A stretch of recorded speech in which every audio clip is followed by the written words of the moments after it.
どうも、わがつくです。今回はレンジで簡単に作れる信玄餅のご紹介です。皆さんは信玄餅ってご存知ですか？安倍川餅に近いものなんですけれども、きな粉の香り、黒蜜の香り、そしてお米の香りが合わさったとっても美味しいお菓子です。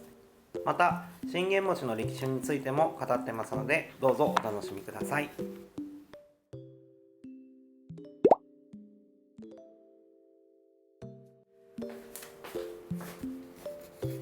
材料は白玉粉 100g です。今回は富澤商店さんの特上白玉粉っていうものを使っています。これはもちもちっとした食感がして美味しくなります。次に砂糖ですね。 70g グラニュー糖を使用しています。お水は2つ測ってほしくて 150g の方が生地に使います。50g の方が黒蜜に使います。そしてまぶすきな粉ですね。きな粉はお好きなものを使ってください。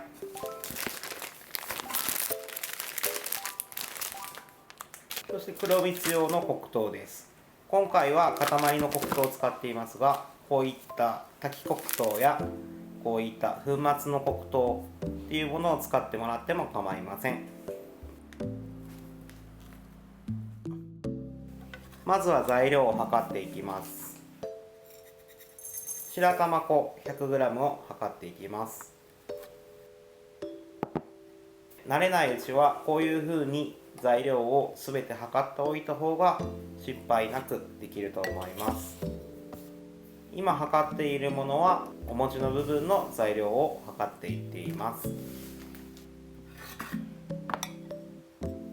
そして次に黒蜜の材料を測っていきます。お水 50g と黒糖 50g、 同量ですね。これは好みとかにもよるんですけれども、僕の場合は同量で弱火で炊いていきます。この作業をレンジでやってもらっても構いません。そして僕の場合は塊の黒糖を使っているので細かく刻みます。粉末の黒糖を使う方はこの作業はいらないと思います。ただ塊のこういった黒糖を使う方が黒蜜は断然美味しくなります。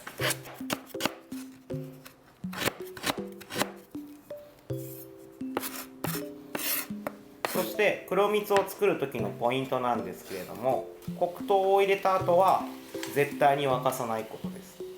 沸かしてしまうと焦げた味、苦味っていうものが出てしまうので、お砂糖を入れた後少し沸いてきたなっていうところで弱火に落とします。電子レンジでやる方は一度温めたお湯に黒糖を浸して、そして沸かさないように加熱するっていうのを意識しながら温めてみてください。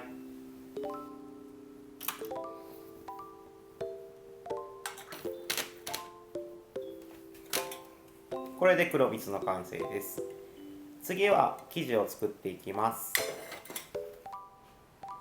白玉粉 100g にお水を入れます。そして一度なじませます。この時にしっかり混ぜないと白玉粉の塊ができてしまうことがあるので、しっかり混ぜておきましょう。そして砂糖全体量のうち大さじ1だけこの中に入れます。これはなぜ入れるかっていうと、お餅のまま加熱してしまうとお餅の塊ができてしまいます。全部砂糖を入れて加熱してしまうと白玉粉に火が通らなくなってしまいます。なのでその間を狙って全体量の砂糖のうちの少しだけ砂糖を入れることによって生地にしっかり火が入って砂糖がなじみやすい生地になります。はじめは生地を温めるために 500W で1分加熱します。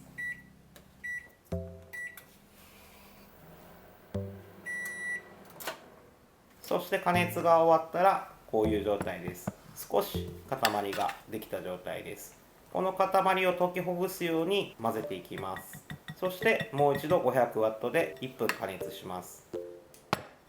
するとこういう状態になります。全体的に固まって少し火が通った状態です。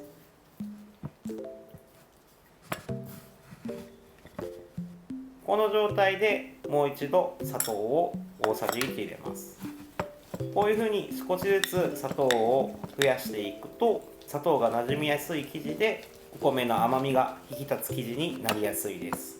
砂糖を全部入れてしまうと粉っぽいっていうか生米の味っていうものが際立ってしまうので、徐々に砂糖はなじませるように温めていってください。この状態になったらラップをして加熱のワット数を変えていきます。500ワットでやってしまうと火が通ってるところ通ってないところっていうのができてしまうので、ここからは200ワットでじっくりと火を通していきます。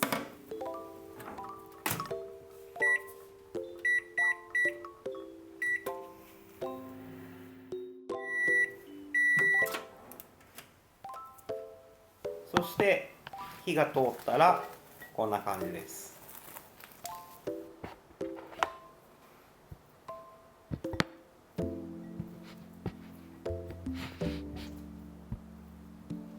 もちもちっとした状態なんですけれども、この状態で残りの砂糖を全て入れます。最後の砂糖を入れた後は全体がなじむようにしっかりと混ぜてください。この後もう一度200ワットで2分から3分、だいたい3分でいいと思います。3分加熱して生地は完成になります。ここで砂糖がしっかりと混ざってない状態になってしまうとお餅と砂糖が離れてしまう原因になります。で最後加熱するときは全体に均等に火を入れたいので、こういうふうにボウルの縁に生地を貼っつけてラップをして200ワットで3分ほど加熱します。そして加熱している間に型にきな粉をまぶしていきます。少しだけ型を湿らして、そしてその上にきな粉をまぶしていきます。この時霧吹きとかがある方は霧吹きをしてきな粉をまぶした方がきれいにまぶせます。ただ型にくっつかなくなるようにこういう風に振っているだけなので、そんなに気にしなくても大丈夫です。そして加熱が終わりました。こういった風なビヨーンとしたお米に火が通っている生地になっています。そして一度全体をなじませるように混ぜた後、型に流し入れていきます。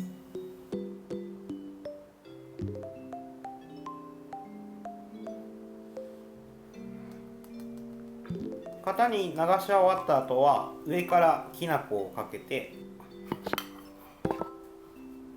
手で全体的に広げます。そして一度冷まします。常温で冷ましてもらってもいいんですけれども、今回は一度実験的に冷蔵庫で冷ましてみました。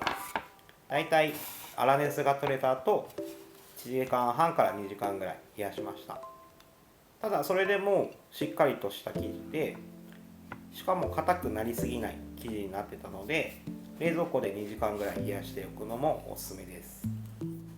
そしてあとはお好きな形にカットしていってください。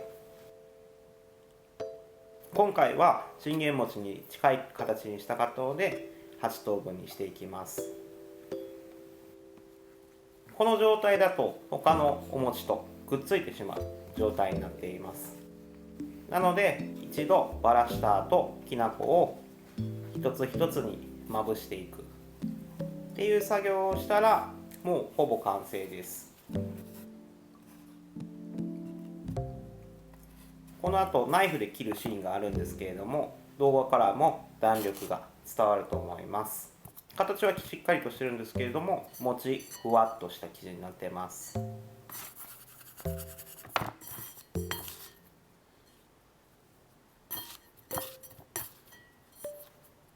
あとはこういう風にセットを作ってあげて食べていただけるとお家でカフェみたいな気分になると思います。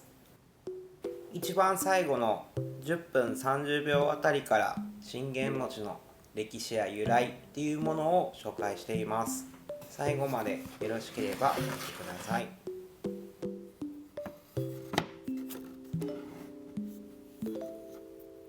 これくらい弾力がしっかりしてます。食べるときは器に入れて黒蜜をかけて、そして一口大に切って食べていったらいいと思います。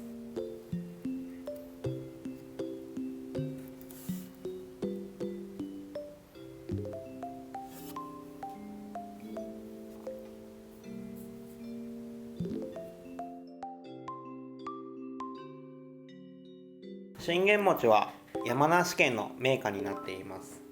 信玄餅という商品には2種類あります。桔梗信玄餅と信玄餅です。まず桔梗信玄餅の説明をします。桔梗信玄餅は桔梗屋というところで販売されています。そしてモデルがお盆に食べる安倍川餅がモデルだとされています。次に信玄餅の説明をしようと思います。信玄餅は金精軒という店舗で売られています。こちらのお菓子のモデルは武田信玄が出陣の際非常食料として欠かせなかった切り餅にちなんで作られたものと言われています。ちなみにこれは案件とかではなく、このお菓子を作った方に敬意を表して今回紹介させていただきました。今回の動画はいかがでしたか。またよろしければコメントいただければ嬉しいです。チャンネル登録、高評価していただけるとすごく喜びますので、よろしければチャンネル登録、高評価よろしくお願いいたします。それではまた次の動画でお会いしましょう。ありがとうございました。